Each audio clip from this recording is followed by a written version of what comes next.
నమస్తే, welcome to Disha TV. Telangana రాజకీయాల్లో అరుదైన ఆసక్తికరమైన పరిణామం చోటు చేసుకుంది. రాజకీయ వైరుధ్యాలను పక్కన పెట్టి సాంప్రదాయాన్ని పట్టం కడుతూ రాష్ట్ర మంత్రులు మాజీ సీఎం కేసీఆర్ని కలవడం ప్రాధాన్యత సంతరించుకుంది. రాష్ట్ర దేవాదాయ శాఖ మంత్రి కొండ సురేఖ, పంచాయరాజ్ శాఖ మంత్రి సీతక్క గురువారం సాయంత్రం ఎర్రవల్లిలోని కేసీఆర్ నివాసానికి చేరుకున్నారు. వారికి మాజీ ఎంపీ జోగినపల్లి సంతోష్రావు సాదర స్వాగతం పలికారు. త్వరలో జరగబోయే అతిపెద్ద గిరిజన పండుగ మేడారం సమ్మక్క సారలమ్మ మహాజాతరకు ప్రభుత్వం తరపున హాజరు కావాలని ప్రధాన ప్రతిపక్ష నేత కేసీఆర్ దంపతులను మర్యాదపూర్వకంగా ఆహ్వానించారు. ఈ సందర్భంగా మంత్రులు శాలువ కప్పి జాతర ఆహ్వాన పత్రికతో పాటు మేడారం ప్రసాదాన్ని అందజేశారు. ఇక తమ నివాసానికి వచ్చిన మహిళా మంత్రులకు కేసీఆర్ దంపతులు ఘన స్వాగతం పలికారు. కేవలం రాజకీయ నాయకులుగానే కాకుండా ఇంటికి వచ్చిన ఆడబిడ్డలుగా భావించి వారికి పసుపు కుంకుమ, వస్త్రాలు, తాంబూలాలను అందజేసి సాంప్రదాయబద్ధంగా సత్కరించారు. అనంతరం వారితో కలిసి తేనీటి విందు స్వీకరించి కాసేపు ఇష్టగోష్ఠిగా యోగక్షేమాలు చర్చించారు. అనంతరం మంత్రులు అక్కడి నుండి తిరిగి ప్రయాణం అయ్యారు. కాగా ప్రజాస్వామ్యంలో అధికార ప్రతిపక్షాల మధ్య ఉండాల్సిన హుందాతనాన్ని ఈ భేటీ ప్రతిబింబించిందని పలువురు కామెంట్ చేస్తున్నారు.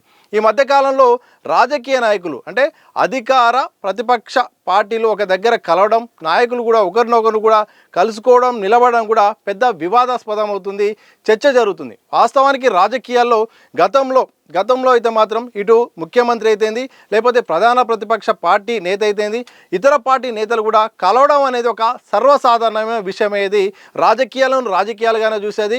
అలాగే రిలేషన్షిప్ను, వ్యక్తిగతమైన ఫ్రెండ్షిప్ను కూడా అలా కనిపించేది. కానీ కొంతకాలంగా తెలుగు రాష్ట్రాల్లో మాత్రం ఇద్దరు వేరువేరు పార్టీ నేతలు ఒక దగ్గర కలవడం అనేది ఒక పెద్ద సంచలనమైన వార్తగా మారిపోయింది. ఇది మంచి పరిణామం అయితే కాదు వాస్తవానికి. ఎందుకంటే ఇప్పుడు ఏపీ విషయానికి వస్తే మాత్రం అటు చంద్రబాబు నాయుడు, జగన్ మాత్రం ఒకే వేదిక పంచుకోవడం అనేది అసలు అరుదైన పరిస్థితి వచ్చింది. దాదాపు గత 10 ఏళ్ల నుండి కూడా ఇటు బీఆర్ఎస్ అధికారంలోకి వచ్చిన తర్వాత కూడా కేసీఆర్ అలాగే ప్రధాన ప్రతిపక్ష నేత కలవడం కూడా సాధ్యం కాలేదు. అలాగే గత 10 ఏళ్లలో మాత్రం నిజంగా బీఆర్ఎస్ అధికారంలో ఉన్నప్పుడు కూడా బీఆర్ఎస్ నేత అలాగే కాంగ్రెస్ నేత ఇద్దరు కానీ, బీజేపీ నేత ఇటు బీఆర్ఎస్ నేత, ఇద్దరు పార్టీ నేతలు కూడా కలుసుకుంటే అదొక పెద్ద సంచలనమైన వార్త పరిస్థితికి వచ్చింది. అంటే వ్యక్తిగత వివరాలు, వ్యక్తిగత పరిచయాలు కూడా కలుసుకోవడం కూడా పెద్ద సమస్య అయిపోయింది. అలాంటి సందర్భంలో ఈ మధ్యకాలంలో నిజంగా అసెంబ్లీ సమావేశాలు ప్రారంభమైన నేపథ్యంలో ప్రధాన ప్రతిపక్ష నేత కేసీఆర్ దగ్గరికి స్వయాన సీఎం అక్కడికి వెళ్ళి కూడా స్వాగతం పలకడం కూడా ఒక పెద్ద సంచలనంగా మారిపోయింది, ఒక మంచి సంప్రదాయంగా మారిపోయింది. ఇదే నేపథ్యంలో కేసీఆర్ గారు ఉండాల్సిన ఏదైతే ఎర్రవెల్లి ఫామ్ హౌస్ దగ్గరికి మేడారం జాతర సందర్భంగా ఇద్దరు మహిళా మంత్రులు కూడా అక్కడికి వెళ్ళి ఆహ్వానం పలకడం, అలాగే ఆహ్వానం పలికిన నేపథ్యంలో కూర్చొని మాట్లాడడం కూడా ఆ వీడియో ఇప్పుడు సోషల్ మీడియాలో ప్రధానంగా చర్చనీయాంశం అవుతుంది. ఎందుకంటే కేసీఆర్ చాలా అరుదుగా చాలా పార్టీ నేతల్ని కలుస్తుంటారు. అలాంటిది అధికార పార్టీకి సంబంధించిన వారికి అపాయింట్మెంట్ ఇవ్వడం, అలాగే ఆ తర్వాత ఆ వీడియోలో నిజంగా ఆయన అక్కడ కూర్చొని చాలాసేపు కూడా చాలా ఇష్టాగోష్ఠిగా చాలాసేపు మాట్లాడడం, యోగక్షేమాలు కూడా కనుక్కోవడం, ఆ తర్వాత సాంప్రదాయబద్ధంగా వాళ్ళతో చాలా సమయం కేటాయించి మరి వాళ్ళకు ఆహ్వానించి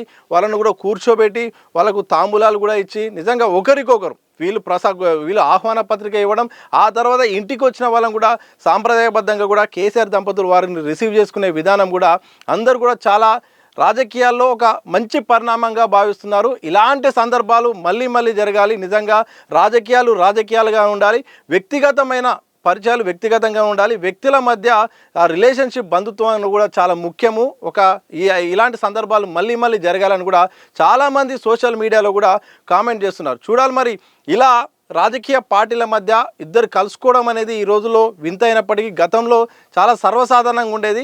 మళ్ళీ గత సాంప్రదాయం వస్తే మాత్రం బాగుంటుందని కూడా చాలామంది భావిస్తున్నారు. మరి భవిష్యత్తులో మరి ఇదే సాంప్రదాయం అన్ని ప్రధాన పార్టీలో ఉంటుందా?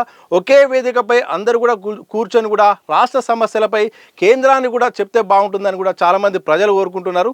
మరి అది నిజం కాబోతుందా లేదని మాత్రం భవిష్యత్తులో తెలిసే అవకాశం ఉంది. ఏదేమైనప్పటికీ కూడా ఎర్రవల్లిలో ఉంటున్న మాజీ ముఖ్యమంత్రి బీఆర్ఎస్ అధినేత ప్రధాన ప్రతిపక్ష నేత కేసీఆర్ ఇంటికి మహిళా మంత్రులు ఇద్దరు కూడా వెళ్ళి అక్కడికి మేడారం జాతర సంబంధించిన ఆహ్వాన పత్రికను ఇవ్వడం, ఆ వీడియో కూడా ఇప్పుడు సోషల్ మీడియాలో కూడా చక్కర్లు కొట్టడం కూడా అందరిని కూడా ఆసక్తికరంగా, మంచి రాజకీయాల్లో మంచి సాంప్రదాయంగా అందరూ మాట్లాడుకుంటున్నారు. చూడాలి ఈ సాంప్రదాయం మరి ఎటువైపు దారితీస్తుందో త్వరలో తెలిసే అవకాశం అయితే కనిపిస్తుంది. మరి ఇలాంటి వీడియోలు మీకు నచ్చినట్టయితే మా కంటెంట్ మరింత ప్రోత్సహించాలంటే మాత్రం దిశ టీవీని లైక్ చేయండి, సబ్స్క్రైబ్ చేయండి, అలాగే మీ విలువైన కామెంట్ మాత్రం చెప్పే ప్రయత్నం చేయండి.